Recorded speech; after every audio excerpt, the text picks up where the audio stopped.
অভিশপ্ত মানুষ। অভিশাপের কারণে আমি হাঁস হয়ে জন্ম নিয়েছি। আমার বাবা মা আমাকে খুব ভালোবাসে, কিন্তু গ্রামের মানুষেরা আমাকে একদম সহ্য করতে পারে না। তুই মানুষের ভালোবাসা পেতে চাস, এ তো খুব ভালো কথা। ঠিক আছে, আমি তোকে একটা জাদু শক্তি দেব।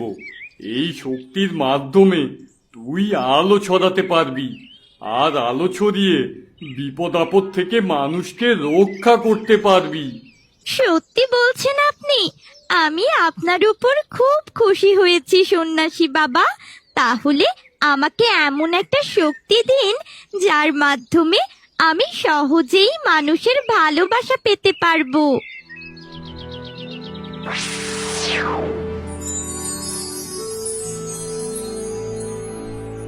শোন, এবার কিন্তু তুই আর কোনো সাধারণ হাঁস না, তুই একটা জাদুর হাঁস।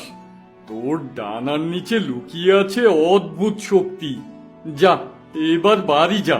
তবে মনে রাখিস, এই অলৌকিক শক্তির কথা তুই তোর বাবা মা বা পরিবারের কাউকেই বলিস না।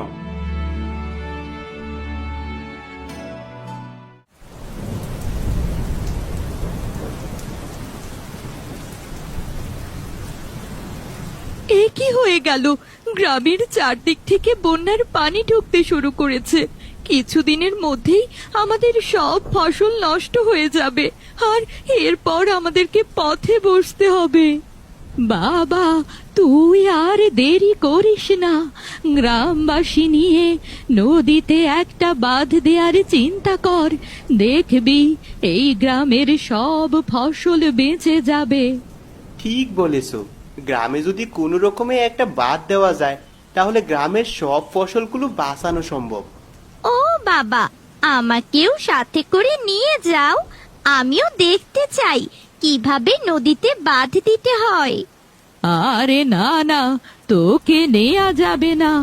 এমনিতেই গ্রামবাসী তোকে পছন্দ করে না। এরপর তারা সবাই মিলে বলবে তুই এই গ্রামে থাকার কারণে